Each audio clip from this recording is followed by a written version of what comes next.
Welcome, ladies and gentlemen, to a very special episode of Reaction and Review UK.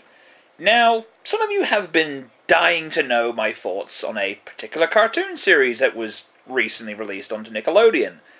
While just snooping around on YouTube, I just happened to come across a upload containing the first two episodes, and I figured, you know what, this is probably going to be up here for about 5 minutes, so damn it, I'm taking this opportunity while I've got it. So this special episode of Reaction Review, as you've guessed, is about Teenage Mutant Ninja Turtles 2012. Yes, this is Nickelodeon's attempt at rebooting the franchise. Is it good? Is it bad? Let's find out together. With that in mind, everybody, grab something to drink. I kind of spilt the bowl, so don't want to get my hands sticky. Even though I'm holding it. It's time to kick back, relax, and let's see how Nickelodeon fucked Teenage Mutant Ninja Turtles 2012.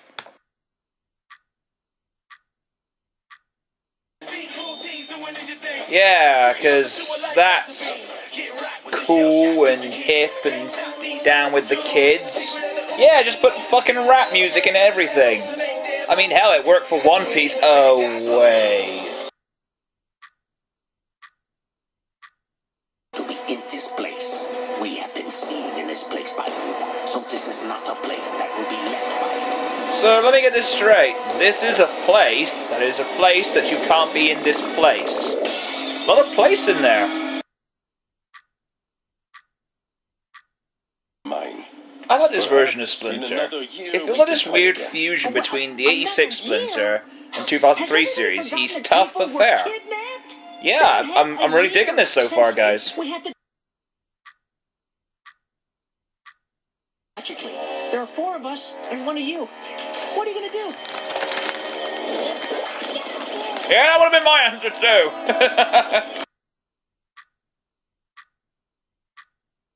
Us to call the Turtles coming to this place. This voice acting is really fucking annoying. So, when they're fighting, their eyes disappear. What, do they get possessed when they fight or something? Turtles fight with honor, and your mother sucks cocks in hell!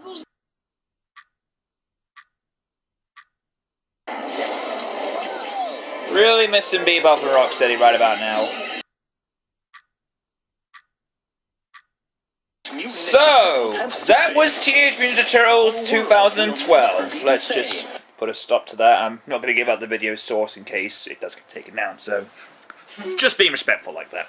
Going to focus on the 4 Turtles themselves before we get to the pros and cons. Leonardo, voiced by Jason Biggs.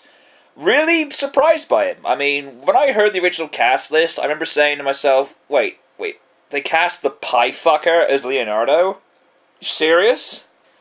But actually hearing him out, and, you know, in these 2 episodes, because it was kind of like a one-file thing, yeah, I'm really getting behind this. I mean, he kind of has the right pitch, the right sort of tone, and the attitude for sort of an adolescent Leonardo, because the impression you get with these Turtles is they're not kind of like the Turtles Fight with Honor from the 80s series, or the highly trained ones from the 2003 series. They're kind of just like rookies, and you really get that sense of him. And Leo, he's a bit immature, obsessed with a TV show called Space Heroes, which I think is kind of a spoof of Star Trek. So I'm expecting Leo to start doing the whole, you know, William Shatner, Spock, all that sort of stuff. That'd be hilarious, actually. So, yeah, I mean, really good performance, and I can't wait to see more. Donatello, voiced by Rob Paulsen. One thing I've always noticed about Donatello throughout most of the cartoon series, he's the one that is the least changed throughout all 3 of them, next to Mikey.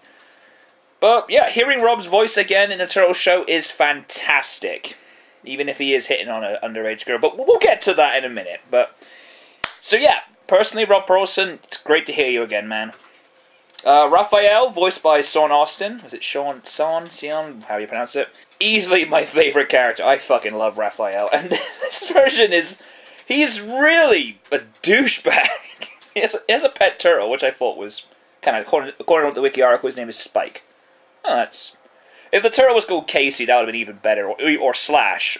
That would have been great. But I love his jerky attitude. It's kind of like a halfway point between 86's sarcasm and 2003's angst. And it's just a pretty good mesh of the two there. And Mikey, I'm not going to get too much into Mikey, so I want to cover that when we get to the cons. Yeah, I did not like Mikey, but Greg Sipes is really a poor choice. I mean, I kind of missed the, dudes, pizza, cowabunga! I kind of missed that from the other two series in the movies. So, that's it. Let's get into the pros and cons. And this is going to be a long video. But anyway, one thing I love about this series is each of the turtles have their own design. Now, obviously they have their own design, but one thing I've always hated about the turtles is when you really stop and think about it, the four turtles is pretty much one turtle copy-pasted 3 times with different coloured masks on. It's very evident, for example, in the 86 series, it's very evident in the 2003 series, but at least with this series, you could sort of tell them, if all 4 of them took their masks off, you could tell one from the other, because you got different like head shapes, different body types, different skin colours, or, you know, scale colours, or whatever turtles have. I mean, Donatello is very tall, very skinny, very lanky, and opposed to Raphael, who's pretty much beef. So that is pretty good to see that they're putting a little spin on it, and sort of, you know, seeing these turtles are a little bit different, which is what I like. Now, originally when I heard the series was going to be a fusion of the 86 series and the 2003 series, I was a bit worried that would not work. Seeing these 2 episodes, I think it was like 2 episodes glued together, it pulled it off immensely. Seeing this the fusion between these 2 shows, it actually works. It has a lot of the dark, edgy stuff from 2003, and it has a little bit of the slapstick and the pizza from 1986. Got into the designs bit. The voices, yeah, the voices are really good. I know I kind of touched on it with the turtle bio, so I'm not going to repeat myself too much with that, but yeah, the designs of the characters, you know, the series animation style overall, and the voices, yeah, I'm really digging this, guys. It's actually, you know, I'm surprised. There were some clever nods to the movies in these 2 episodes. I mean, for example, when Leo sticks his head out from underneath the sewer cover, it's a very nice touch to what I'm guessing is an homage to the Turtles movie poster, where you see all 4 of them sort of peering out from underneath the sewer cover. And of course, Raphael did it in the first movie by doing that as well. And the bit when Splinter's telling the origin story, Mikey happens to say out loud, "That was us!" Which was, you know, a very, very loving homage to the original Turtles movie. I can't remember what year it was out. So, yeah. And I'm about to say movie then. The series reintroduces pizza. It was something that pissed me off with the 2003 series. I mean, I love the 2003 series, and the 86, but it never really sort of had the pizza angle. I mean, pizza was in a couple of episodes, but they never, like, had it in there. Seeing them kind of, like, being introduced to pizza, and just Mikey's overbearing reaction to it, it's just, this is what 2003 needed. But let's not dig too deeply. So just go over the pros before we get to the cons. The Turtles will have their own designs, instead of the sort of copy-paste job from the 2003 and 86 series. A somewhat satisfactory fusion of the 1986 and the 2003 series. Designs in the voice works is actually very satisfactory. Clever nods to the movies, and pizza, how could you ignore this 2003? So yeah, now we're going to get into the cons. I'm not going to lie, that theme song fucking sucks.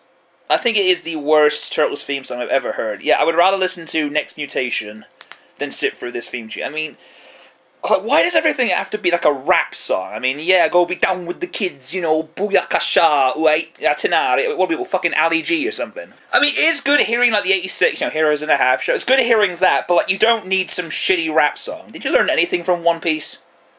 Let's not dig up old shit, you might get Big Al upset. But yeah, that theme song was just fucking terrible. I'm not gonna lie, it's not one of those things where it's gonna grow on me, it's just, I just really can't stand it. Mikey is, this incarnation of Mikey is probably the most irritating Michelangelo of all time. I am willing to tolerate 2003 Mikey than this one. I know people can say, oh, it's cute, he's adorable. No, he's fucking annoying. End of discussion, he is annoying. But that's just my own personal take. Personally, I think Pinkie Pie is annoying, but let's not dig up old shit. Now, I know this show is intended for a new audience, and it's intended for kids. I've got no beef with that. But on a personal level, did I really need to hear the origin story again? Did I really need to hear that? I mean, you don't... It's an origin story that you know off by heart. Turtles fall down sewer. Turtles mutated by ooze. Rat trains Turtles to fight Shredder. The end. I've just summed up the entire origin of the Turtles in about 10 seconds, or 5 seconds at best. It's one of those origin stories you know off by heart and you don't need to keep hearing it. Same thing with Spider-Man, Batman, Superman, maybe not Iron Man, but you get what I'm trying to say. It's a simple origin story that everybody bloody knows. It's just, like, do I really have to hear this again? But anyway, now I have never really sat down and watched Teen Titans before. I remember seeing like 1 or 2 episodes, but I can't really remember Teen Titans. But apparently it's from the same people that made Teen Titans. This humor is not funny. I mean, I laughed. That's a bit unfair, actually. I laughed at some of the jokes, but the weird, like, anime sort of like eye tricks and the weird things and everything, it doesn't really fit right with Turtles. I mean, yeah, the '86 series was goofy as hell. Don't get me wrong, but it really feels out of place with this Teen Titans humor, for lack of a better term. I was not a big fan of that. But then again, I can't really complain too much because this is intended for a younger audience. Yet they mention characters being killed off and have a character sort of semi-killed off on screen. That was, interesting. Hate to say this, but, you know, for kids! I didn't like how it incorporated some of the more sillier moments of the '86 series. I mean, these guys were kind of all over the place, arguing, bickering like little kids.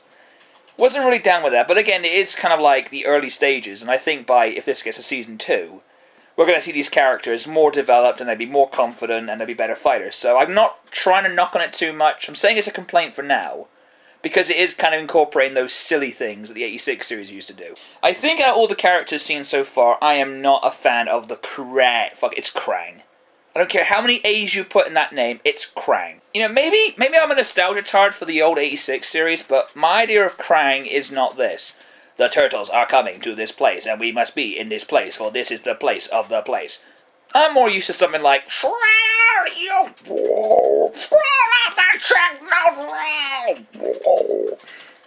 don't ask me how I can do that.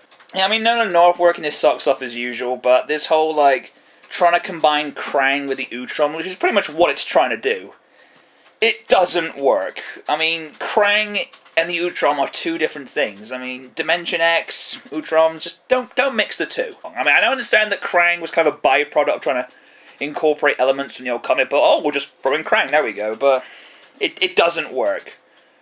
Either just have them don't say anything, or just tone down the word place. If I hear that word place one more fucking time, I'm gonna kill someone. And finally, the whole implied romance between Donnie and April. Did we learn nothing from Sonic 2006? So we'll go over the cons before we wrap this up. That theme song sucks, Mikey is really annoying, did I really need to hear the origin story again? The Teen Titans humor is not funny. It incorporates some of the corny elements of the '86 series. Kraang is poorly thought out, and DonnieXApril, that's just wrong. But above all that, can I recommend this, and did I enjoy this series? Now, when I first saw the teaser images or the early work for this series, I was skeptical. But you know what?